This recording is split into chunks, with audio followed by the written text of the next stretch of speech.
Tamil Nadu CM Vijay సర్కార్ కు shock.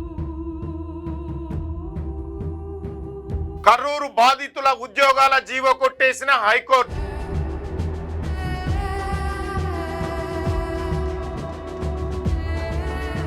సర్కారు నౌకరీలు ఉచితంగా పంచిపెట్టేవి కావన్న కోర్టు.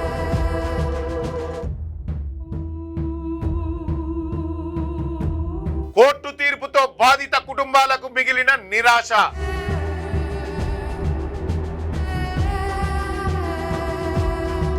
సీఎం నిర్ణయాన్ని సవాల్ చేసిన అన్నా డిఎంకే నేతలు. నమస్తే, నేను మీ వెంకటేష్. Welcome to Q News. తెలంగాణలో హైడ్రా కారణంగా సీఎం రేవంత్ రెడ్డికి షాక్ తగిలినట్టే అటు పొరుగు రాష్ట్రం తమిళనాడు సీఎం విజయ్ సర్కార్ కూడా మద్రాస్ హైకోర్టు గట్టిగానే షాక్ ఇచ్చింది. సీఎం కాకముందు ప్రచార సమయంలో కర్రూరు తొక్కిసలాటలో ప్రాణాలు కోల్పోయినారు కదా, అగో వాళ్ళ కుటుంబాలకు ప్రభుత్వ కొలువులు ఇచ్చుడు మీద కోర్టు అభ్యంతరం తెలిపింది. ప్రభుత్వ ఉద్యోగాలనేవి ఉచితంగా పంచిపెట్టే పలహారాలు కావని తేల్చి చెప్పింది. అర్హత ఉన్నోళ్ళకే కొలువులు ఇయ్యాలి కానీ ఇష్టం వచ్చినట్లు పంచుకుంటూ పోతే ఎట్లా అని సర్కారును నిలదీసింది.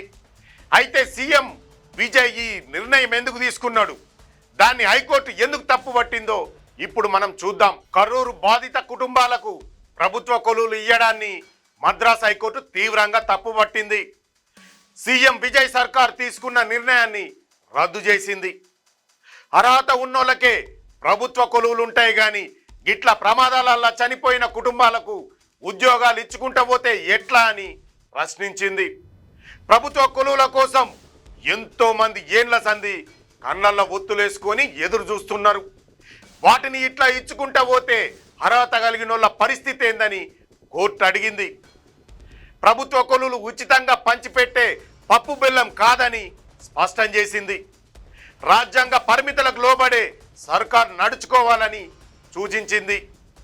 ప్రభుత్వ చర్యల మీద నియంత్రణ లేకుంటే రాష్ట్రంలో అరాచకం అశాంతి రాజ్యమేలుతాయని న్యాయమూర్తులు చెప్పుకొచ్చిర్రు. చట్టాల నుంచి ఎవరు తప్పించుకోలేరని కోర్టు స్పష్టం చేసింది.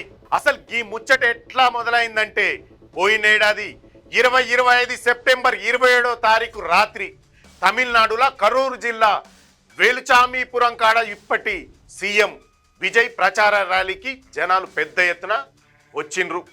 ఆ ప్రాంతానికి అంతమంది వస్తారని ఊహించలేదు. అక్కడ జరిగిన తొక్కిసలాటలో పాపం 41 మంది అక్కడికక్కడే జీవిడిచిర్రు. ఇంకో 100 మందికి పైగా తీవ్రంగా గాయపడ్డారు. చనిపోయిన వాళ్ళల్లా 8 మందికి పైగా చిన్నపిల్లలు, మహిళలు కూడా ఉన్నారు. ఈ ముచ్చట అప్పట్లో దేశవ్యాప్తంగా పెద్ద సంచలనం రేపింది. ఈ తొక్కిసలాట ఘటన తమిళ రాజకీయాలలో పెద్ద దుమారమే రేపింది. విజయ్ ర్యాలీల సరైన ఏర్పాట్లు చేయకపోవడం వల్లనే ఇదంతా జరిగిందని అప్పటి ప్రభుత్వం ఆరోపించింది. అయితే బాధిత కుటుంబాలను ఆదుకుంటామని విజయ్ అప్పట్లోనే మాటిచ్చిండు. ఆ తర్వాత జరిగిన ఎన్నికలల్లా గెలిచిన విజయ్ ముఖ్యమంత్రిగా ప్రమాణ స్వీకారం చేయగానే జూలై 10న కర్నూలు జిల్లాకు పోయిండు. తొక్కిసలాటల ప్రాణాలు కోల్పోయిన బాధిత కుటుంబాలను ఆయన స్వయంగా కలిసిండు. వాళ్ళకు ధైర్యం చెప్పి బాధిత కుటుంబంలో ఒకరికి ప్రభుత్వ కొలువు ఇచ్చుకుంటా నియామక పత్రాలను అందజేసిండు. టీవీకే ప్రభుత్వం ఏర్పడినాక తీసుకున్న ఈ నిర్ణయం పట్ల అప్పట్లో విజయ్ మీద ప్రశంసలు కూడా వచ్చినాయి. కానీ నిబంధనలకు విరుద్ధంగా గిట్లా డైరెక్ట్గా ప్రభుత్వ కొలువులు ఎట్లా ఇస్తారని ప్రతిపక్షాలు అడ్డం తిరిగినాయి.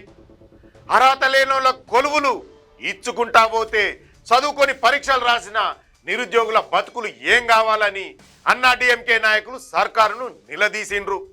కర్రూరు బాధితులకు ప్రభుత్వ కొలువులు ఇవ్వడాన్ని సవాల్ చేస్తూ అన్నా డిఎంకే సీనియర్ నేత ఆర్బి ఉదయ్ కుమార్తో పాటు కొందరు సామాజిక కార్యకర్తలు మద్రాస్ హైకోర్టులో పిటిషన్లు వేసిండ్రు. టీవీకే ప్రభుత్వం ఇచ్చిన జీవోను వెంటనే రద్దు చేయాలని కోరిండ్రు. ఈ పిటిషన్ల మీద విచారణ జరిపిన హైకోర్టు కీలక తీర్పునిచ్చింది.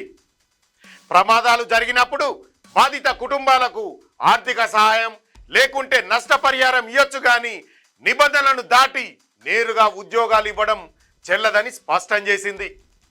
దీంతోని కొలువులు వచ్చినాయని సంబురపడ్డ బాధిత కుటుంబాలకు పెద్ద ఎదురు దెబ్బే తగిలింది. ఇక కోర్టు తీర్పుతోని సీఎం విజయ్ సర్కారు అడుగులు ఎట్లా ఉండబోతున్నాయి, దీని మీద ఎసొంటి నిర్ణయం తీసుకుంటారన్నది ఇప్పుడు ఆసక్తి రేపుతాంది. చూశారు కదా, విజయ్ సర్కారు తీసుకున్న ఈ ప్రభుత్వ కొలువుల విషయం, ఇది ఇయ్యడం కరెక్టేనా కాదా? మీ యొక్క అభిప్రాయాన్ని కామెంట్ రూపంలో తెలియజేయండి. మరో మంచి టాపిక్తో మళ్ళీ కలుద్దాం. క్యూన్యూస్లో ఎడిటర్లు కావాలను. మీడియా రంగంలో మీ టాలెంట్కు ఇది సరైన వేదిక. 2 నుంచి 3 సంవత్సరాల అనుభవం ఉండి ఫోటోషాప్, ప్రీమియర్ ప్రో, ఆఫ్టర్ ఎఫెక్ట్స్లో నైపుణ్యం ఉన్నవారు కావాలను. ఫ్రెషర్స్ కూడా అవకాశాలున్నాయి. ఆసక్తి ఉన్నవారు వెంటనే సంప్రదించండి. 8143001981.